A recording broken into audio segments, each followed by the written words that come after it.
Hello, and welcome to Super Mario Words, where we talk about random Mario things and rank them. It's fun. Yes, I'm Sen, And I'm Drew. and today we are talking about Princess Daisy. Yes, the number 2 princess of the entire Super Mario world. Yeah, now, if given how many times we see Princess Daisy's face in the Mario universe, you'd think that there would be a lot to explain. Mm-hmm. Anyway, no, but... So, the first Game Boy Mario game, I think, Yes. is Super Mario Land. Yes, and it was in fact like a release game with the original Game Boy. Yeah, it was very early on. Yeah. Princess Daisy is the princess you capture in it. You go to a place... No, you save her. Tatanga captured her. Okay, yeah, I didn't mean to say that. She's the princess you save from an alien. She's the princess of Rasaland. Rasaland. And that's it. She never appears in any other main series games. Nope. The rest of her career is spent playing Smash Brothers and sports. Technically, recently, she's an actual playable character in Super Mario Run, which they count as a main series game. I don't know if I agree with that. I'm gonna be like a hardcore gamer purist here and say that a Mario game played on a cell phone is not a main series game. All right, that's fair. That's gonna be my one gamer prejudice. My get on my level casuals is that Mario is my main series. Mario is not on cell phones. No, actually, this is mostly just because I fucking hate cell phone games. Oh, that's more fair. Than anything else. They're bad. Some of them are good. I don't believe you. But anyway, yeah, she's in a lot of sports. She's in a lot of sports. Oh, so many. Appearances by date. But she's not in any of the games with plots. Yeah. She plays tennis. She plays karts. She plays party. Yeah, she smashes. She does smash. She meets Sonic at the Olympic Games. Yeah. We're gonna have to address that eventually. We are, but not yet, because today's about Daisy. It is. So you might think that there might not be a lot to say about Daisy, considering that she has maybe one line of actual canonical dialogue, and then just plays sports. Yeah. But she's also a doctor. Sometimes she's a doctor. But is that the same Daisy? Oh, man. Anyway, let's move on to our first discussion question. Yes. Is Daisy still the princess of Rasaland? Yes, and this is because we don't ever see Rasaland again. Apparently it does show up in the WarioWare games or something. But that can also be considered non-canon. Those are games that Wario himself made up, so... Yeah. Everyone knows Wario is full of shit. Yeah. But, it's one of his special powers. Super Mario Land is such a deeply strange thing. It is. Because, you have all these completely unique elements. You have Rasaland, you have Princess Daisy, you have the alien Tatanga. Yeah. She got kidnapped by an alien, not a turtle, not even a frog, just this purple alien guy who twiddles around in a spaceship.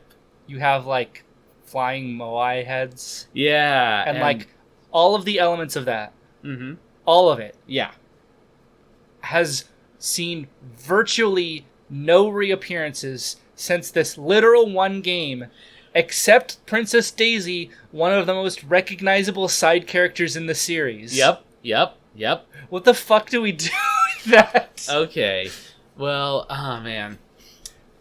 Yes. So, okay. One theory. Uh-huh. One theory that I actually talked to Amanda about.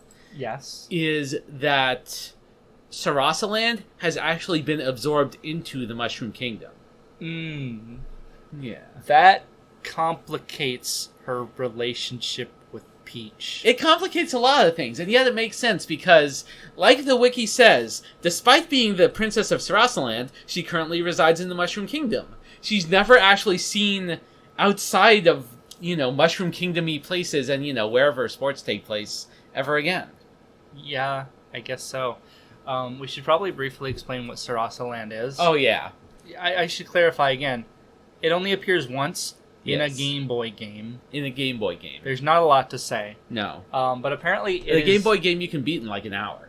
Apparently it is a place that is composed of 4 different kingdoms. Yeah. None of which are interesting. Yeah, they're all based on random historical locations that are, regular exotic. One of them's Egypt, one of them's Easter Island, that sort of thing. Yeah, we do get there's so little to say about these individual 4 kingdoms that the page on one of them, Birabuto Kingdom, none of these names are localized from Japanese, by the way. Yeah. This includes a picture of it from the manual and the entire images of the entire levels as they appear in the game, and it takes up like 1 page. Yep. That, literally the literal entirety of everything we see in the entire Mario series of this place is contained in like a page-long wiki article. Yeah. It's a little bit... Yeah. There's not a lot to say about it. So I think that you have an interesting theory. If Rasaland has been absorbed into the Mushroom Kingdom, it would certainly explain why we don't see it again. Yes. It would also... Yes? What? You finished your sentence. I had a more disturbing and interesting thought. Oh, dear. It would also explain... it feels like it's weirdly in line with, I don't know, the kind of, spiteful feeling that Mario Land's team kind of went and just made their own thing. Yeah. And then the main Mario team would be like, well, we'll just never see that again. Yeah. Because our kingdom just ate your kingdom. I don't know. Also, there are, in Mario Odyssey, there's a place you go with, walking Moai heads. Oh, but that makes sense. I don't think it is actually part of the Mushroom Kingdom. No, it's not. I mean, all the other kingdoms aren't part of the Mushroom Kingdom. Maybe it's a separatist movement. Oh, maybe. Separating from the Mushroom Kingdom. Also, the wiki suggests that since this Rasaland is composed of multiple kingdoms, that it might be an empire. Yeah, and that actually leads me into my more interesting and disturbing thought, which is, constituent countries. Birabudo Kingdom. Right. Muda Kingdom. Eastern Kingdom. Chai Kingdom. What if Rasaland absorbed the Mushroom Kingdom? But then wouldn't it be called Rasaland? No, because these still each have their own names and their own kings, Like Birabudo Kingdom is governed by King Totometsu, Yeah, another character who never appears or is relevant ever again. Yes. But do we kill them? We do. We just beat the shit out of them and they fall off the screen. Wait, but why do they fight us? Well, the thing about that is, Oh, no. It says, during Tatanga's invasion of Rasaland, King Totometsu fell under Tatanga's control. It doesn't say whether that's brainwashing or some kind of, political pressure. You know what? That sounds like Sarasa Empire propaganda to me. Yeah. Why did all of the kings of all of our constituent kingdoms rebel when our princess was kidnapped? It was brainwashing. It definitely was. Maybe Princess Daisy is actually a political ransom of the Mushroom Kingdom, and that's the only thing that keeps Rasaland in check, and that's why she just plays sports. So you're saying that the Mushroom Kingdom has Princess Daisy as basically a house arrestee prisoner to make sure that Rasaland doesn't move on them. Yes, exactly. Dang, that's good. I like that. Do we want to go with that? Yeah, I like that. Perfect. All right, then let's move on to our next discussion question. So, number 2, what kind of role does Princess Daisy play in Rasaland's government? Right, and, last time, or possibly a couple times ago, I don't really remember. No, it was last time, because last time was Goombella. Right.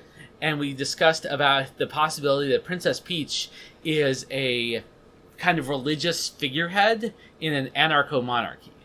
Yes. Yes. I remember that because anarcho-monarchy. Yes! It's one of the best phrases I've ever heard. Uh-huh. And, like, Daisy... It would make sense if Daisy was something similar, especially in this scenario we've constructed. Like, she's not, like, something that... She's not a figure that could really be replaced, while at the same time, her absence doesn't really impact the functioning of the Empire. Right. Again, this is an issue with just the terminology in general. Yeah. If she's a princess, Yeah. someone else must be in charge. Right. Because ruling kingdoms or empires is not what princesses do. Not usually, no. And the thing is, like, apparently her father is mentioned, like, in passing in a couple games. a couple... Rasaland itself is mentioned in one game. Yeah, which and not games in that game. Hold on, you have to back that up. Which games? You can't just throw that out there without substantiation. Okay. I looked this up earlier, and I can't... Can you just Control F the page and look for father? Yeah, sure. We're doing some live... Yeah. She said that she has never lost before, not even with her father. Well, so that was Mario Party 3 contains canon information about Rasaland. Yep. That's just how Rasaland rolls. Are we taking things in Mario Party 3 to be meaningfully canon? Only if we want to. Okay. All right. Like I'm gonna say it.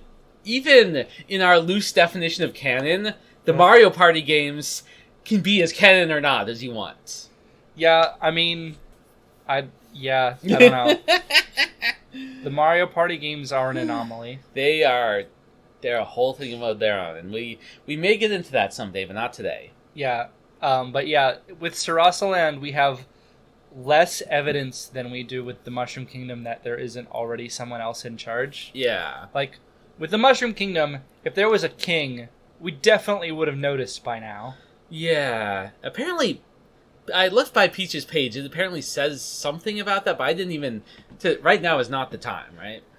If there's any piece of canon material that claims that Princess Peach has a father who is the acting king of the Mushroom Kingdom, yes, ruler of almost every subject we see in the entirety of the canon universe, that can't just be an off-screen detail. Yeah. That character needs a name and a face or I don't believe it. That's fair. Like, come on. Come on, you guys. A kingdom has to be ruled by someone, or else it's an anarcho-monarchy. Yes! Alright, I got surprisingly heated about that. Okay.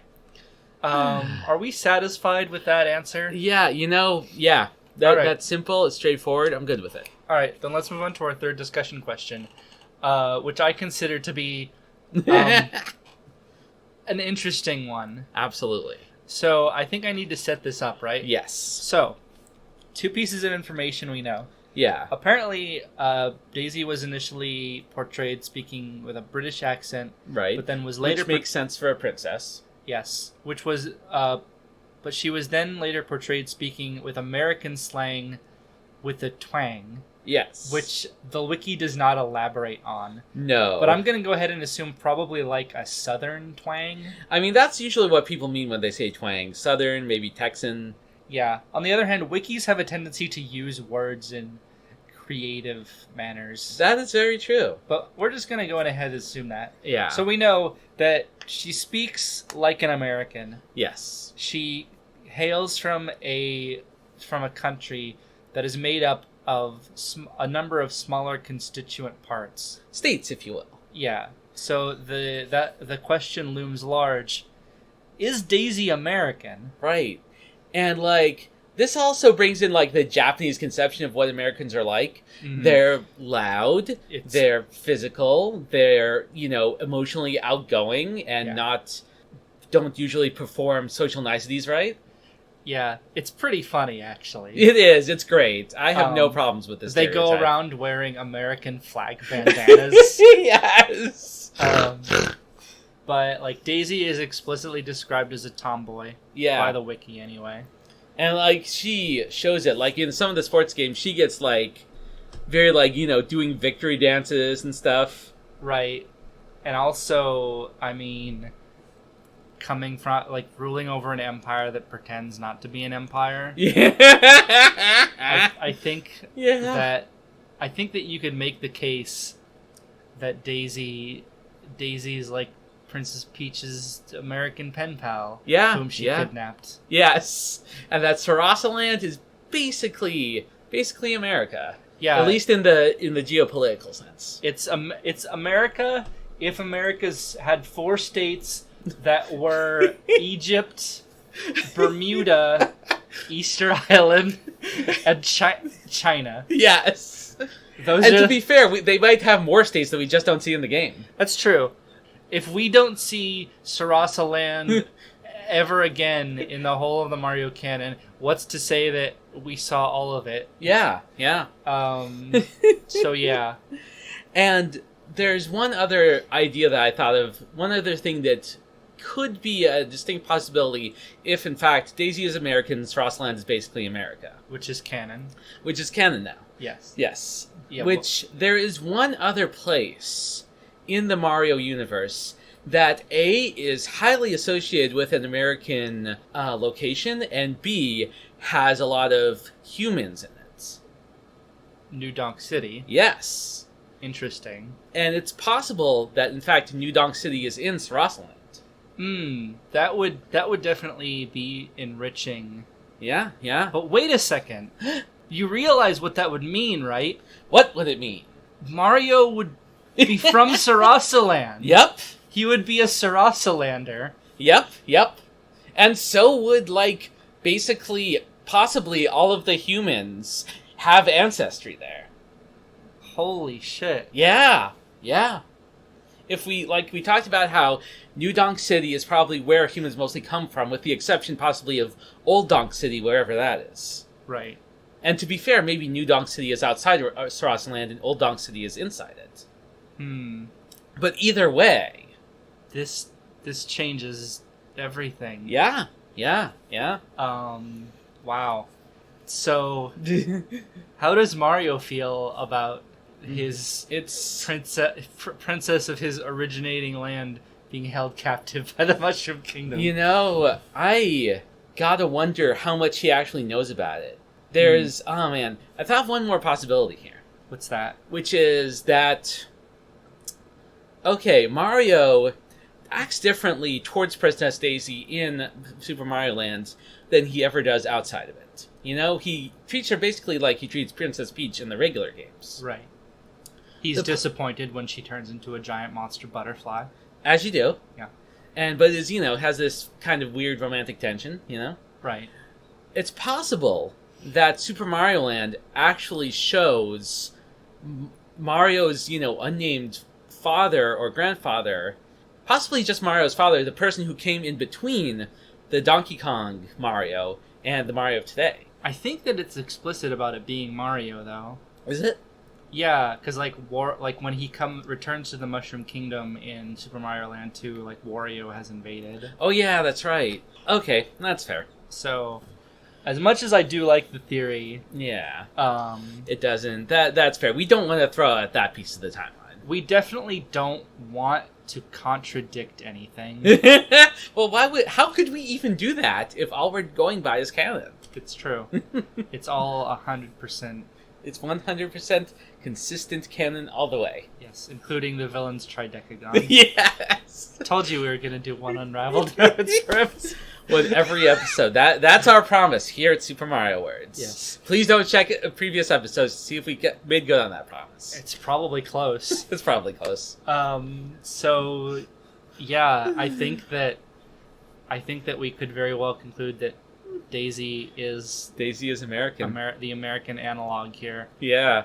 Does that make Mushroom Kingdom the Japan analog? Yes, absolutely. Okay. I mean, I don't see why not. Yeah. We're uncertain of how big it is. Yeah.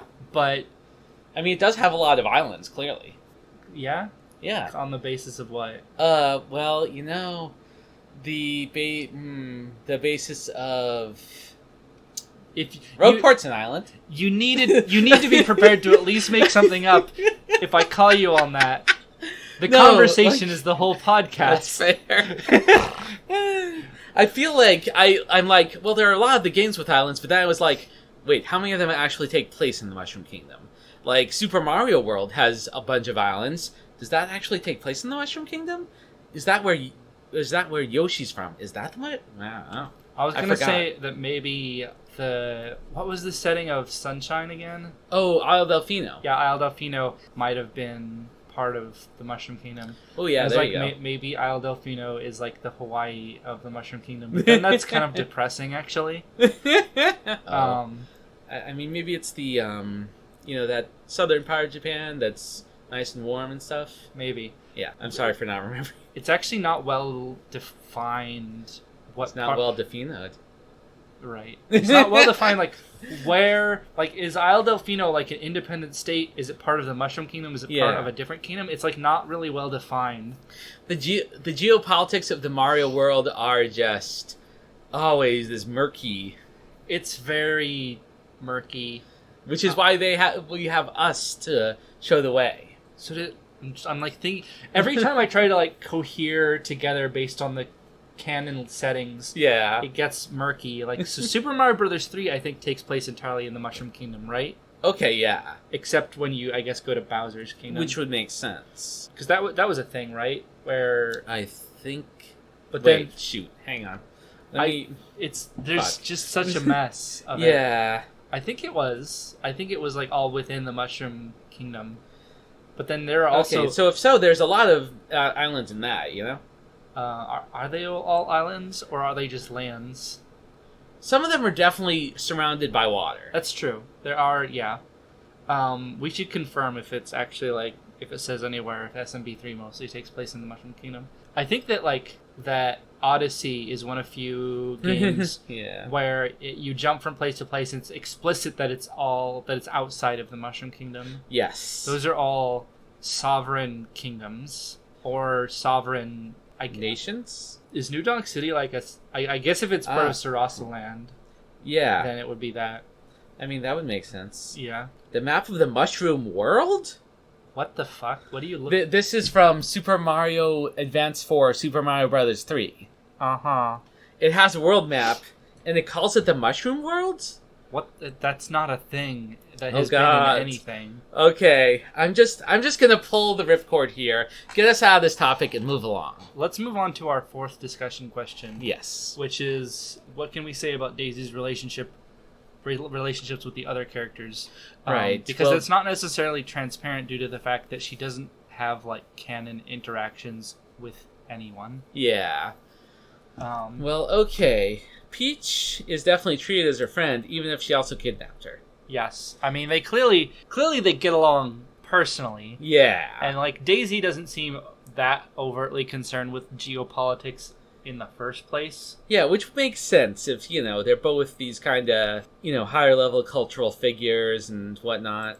Yeah. I think that people assume a lot of the time that Daisy and Luigi are probably dating. Yeah. But, honestly... I feel like my theory there is that they pretend to be dating, but Luigi is asexual and Daisy is in fact a lesbian. I mean, that makes sense. Yeah. Yes. And in fact... So wait, are you saying that Daisy is Luigi's beard? Yes. That's amazing. Yes, absolutely. I immediately accept this as canon. Furthermore, you know who I think Daisy's girlfriend is? Who's that? Birdo. Okay. Like from the wiki, Birdo appears to be a good friend of Daisy. Uh-huh. Daisy shares a friendly joke with her that might reference Birdo's trans status. Right. And in Mario Party 8, their team name is Gallopin' Gal Pals. Okay, well, they're dating. They're dating. Fine. You gonna play it like that, Nintendo? Then yes.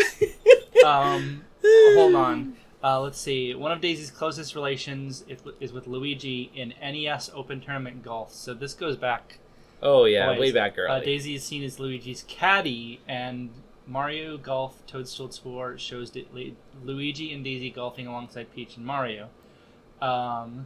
In her Mario Power Tennis victory scene, Daisy says, "Thanks, sweetie," to Luigi, and he gawks at her skating prowess. Yeah. What a poor choice of words. There's... Oh, fascinating. You keep going. There's definitely implications here of them dating or... Notably, in Melee, her trophy states, after her appearance in Mario Golf, some gossips start portraying her as Luigi's answer to Mario's Peach. Shots fired. Yeah. Holy shit. And, like, it would make sense if they took that, you know, people seeing it as a relationship and just use that to, you know, pursue their own separate goals. That's... The fact that it seems to be a lot more explicit in some of the sports games, and then that Melee would, like, undercut that on purpose is really funny to me. Yeah. I love that. Let's see. Oh, I should just read the whole paragraph on Bowser because I found it really funny. Go ahead. Daisy, like any friend of Mario, has an antagonistic relationship with Bowser. With a surprising amount of strength, she smacks the Koopa King into the sky in Mario Party 3 and refers to him as a misfit in Mario and Sonic at the Olympic Winter Games after he and Dr. Eggman are defeated in the Adventure Tours mode. I swear to Christ, reading it, this feels like it was generated by a bot that was just fed this wiki and asked to generate something. She also shares negative chemistry with Bowser in Mario Superstar Baseball. In Fortune Street, Daisy sees no threat or significance in Bowser. Ouch! If Bowser is about to win the game, Daisy says she refuses to congratulate Bowser no matter how awesome he did. Bowser likewise denigrates Daisy's efforts, seeing her as lower than Peach in Fortune Street. In Mario Tennis Aces, she indicates that one of the biggest reasons she loathes Bowser is because of his willingness to cause conflict or even worsen them just to settle his arch rivalry with Mario, especially when Bowser tries empowering himself by stealing Lucian and the Power Stones while she, Peach, and Mario were dealing with the possessed Wario, Waluigi, and Luigi. I want to remind you that all that happens in a tennis game. After witnessing Lucian possess them, as well as learning its possible origin, she was shown to be very disturbed by the racket and was somewhat shaken even after its ultimate destruction. Is Lucian a racket? Maybe. I don't normally just read from the wiki, but every sentence of that paragraph is comedy gold. Oh, man. And there's actually something in there that I find really interesting. Yes? In Fortune Street, Daisy sees no threat or significance in Bowser. And Bowser has never tried to invade Rasaland. He's tried to invade the Mushroom Kingdom so many times. He's invaded other places a bunch of times. He's never even tried to touch Rasaland. The Koopa Kingdom, in terms of military might, is nothing compared to Rasaland. Holy shit. Yeah. That has implications. Yeah. Like, Daisy is bothered by Bowser on a personal friend level. She does not see him as any kind of meaningful threat. Even when he tries to, like, rewrite the galaxy in his name. I love how, like, basically her stance on him is like, he's just such a petty asshole. Just like, when are you gonna let this Mario thing go? Get over your fucking midlife crisis, Bowser. Do something with your life. Oh my god. This is pathetic. That's her. That's Daisy. I love this so much. She apparently also has a bad relationship with Waluigi. Which makes sense if she has a good one with Luigi. It also makes sense because it's Waluigi. Yeah, that's true. Who has a good relationship with Luigi? Or Waluigi? I guess know. Wario. They are doubles partners. I mean, that's true. Wario does. We're gonna have to touch on Waluigi eventually. Oh, we will. We will. The demand is there. The demand is absolutely there. But we have to... Oh, man. I feel like Waluigi is going to occupy a unique position in our whole web of lore, and we need to be ready for that. Speaking of lore, we've accomplished a lot here. A lot of great and terrible things. Yeah. Things we may not be able to take back. But I think, do you have anything else to say on Daisy's relationships? God, no. I think that pretty much sums it up. I'm just looking over. At one point, she hangs out with Amy Rose from the Sonic games, and that's just real cute. We're gonna have to address the Sonic thing eventually. Yeah. We're gonna have to address the hedgehog in the room. Yeah. She's shown to be great friends with Amy Rose and Blaze the Cat. That's excellent. Yeah, that's wonderful. Can we do an episode on Blaze? Yes, we can. We're just gonna slowly. We're just gonna link the cannons together and slowly use it as a land bridge into Sonic. Yes, God. But yeah, I guess that pretty much covers Daisy's relationship. Daisy says that Bowser ain't shit. So let's move on to the rankings. Hold on. Yeah. Let me just pull up the. Okay. So let's just start in the middle. Above or below Flood? Definitely above. Okay, Flood's a fun character. Princess Daisy is a super fun character. Yeah, she manages to project a lot of personality despite just being a sports girl. Yeah, which is impressive. I which guess is also very American. There's precedent in that with Waluigi, who is that's true. He is almost exclusively a sports boy. Yeah, but people love or hate this sports boy. Yes. This weird lanky sports boy with an upside down L on his hat. Considering he was literally made for no other reason than to play tennis. To be Wario's doubles partner. He has generated more affection than has ever really been warranted. Mm-hmm. But I think that But we all love him. He and Daisy have both kind of earned their positions. Absolutely. And I think that retroactively, given how little role Rasaland plays, she is retroactively also kind of just a sports girl. Yeah, pretty much. She has like 20-1. Her sports appearances outnumber. Yeah, even if you take out Smash and stuff. Yeah. All right. So let's jump to let's jump ahead to 3/4 up. Yeah. Above or below paintings? I would say above. Let's see. Paintings are a big, cool part of the universe, but Daisy is a bigger part, and just she's, again, a very big character, but also, the potential lore of Rasaland is so big that it's... I do feel like the further we get from the painting lore, the less impressed we are by paintings. Paintings have not seriously been in the running to beat anything lately, despite being very highly ranked. Anything that gets up to the painting level. Yeah, maybe we should reconsider paintings, or just, I don't know, re-listen to that episode and see if we still agree. Yeah. All right. Fanto, above or below? Ooh, now that's interesting. This is getting... Because, man... Oh, yeah. So I see that there's a gap between paintings and Fanto. There definitely is. There's a big gulf there. Yeah, and just refresh me, what's above Fanto? That would be Professor Elvin Gadd, Mm-hmm. and then Goombella. Okay, and then Goombella at the top. Number 1, baby. And let's actually go from the top. Okay. I would definitely put Daisy below Goombella. That's fair. Daisy, Goombella just gets a lot more treatment as an individual. Yeah, she gets serious canon screen time. Yeah, even if it's only in one game, she just gets so much development. She's such a major character in it, yeah. Yeah. Professor Elvin Gadd. Man, it's a good question. What do you think on that one? Man, they are, I feel, pretty closely matched. Yeah. Gadd has a lot more, importance and appearances. That is true. He is in plot games, and he affects the plot there. Yeah, as a somewhat peripheral element, but Daisy is just sports, and I feel like his significance to the canon of the games kind of tips it towards him. Yeah, Rasaland is big, but it's also very in the background, and Professor Gadd's stuff is at the center of some games. Yeah, so I guess that brings us fair. Below Gadd. Back to Fanto, then. Man, okay, back to Fanto. Fanto only appears in one game and never reappears. Right. But Fanto casts a long shadow. He does. Everybody who played Super Mario 2 as a kid remembers Fanto.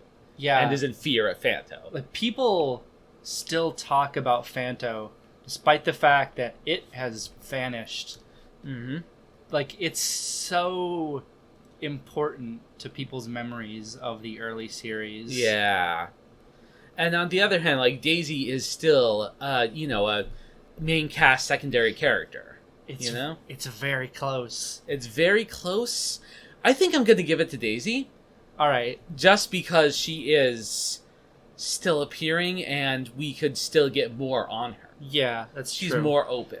So I'm just going to give it that slight edge, but it's still pretty close. Yeah, I feel like Phanto wins out on lore, but Daisy still has had like a lot of chances to kind of appear, at least in kind of the non-canon stuff. Yeah, I feel like Daisy wins on charm, She is a very charming character. She's also not the rage of a dead god.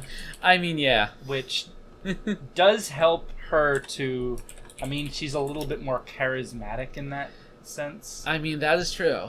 But also, like, there's not a lot to go on from Phanto. We have just added a lot of lore onto yeah, it we have. Because we're scared shitless of it. Yeah. So, alright. The lore is how we process our fear. It's true. So that puts Princess Daisy at number 3.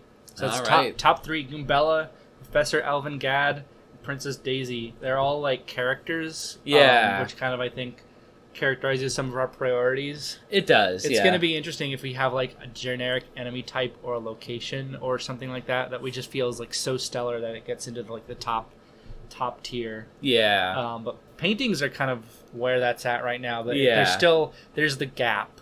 Yeah, there's a gap between paintings and Phanto. And Phanto, while technically just being an enemy type, is so much of an implicit character, especially in our lore, that I feel like people kind of implicit, like, Phanto is too specific a name to just be an enemy type. Yeah. I'm pretty sure that if you ask someone, just at random, even though there are Phanto enemies that appear in the game, I'm pretty sure everyone would just say straight up there is one Phanto. They are all the same Phanto. Yeah. Yeah. I think... Yeah. I don't think there's ever been any question for anyone that that's the case. No. So Phanto is kind of an honorary character. Pretty much. But yeah, that makes sense. Yeah, just like Sinistar.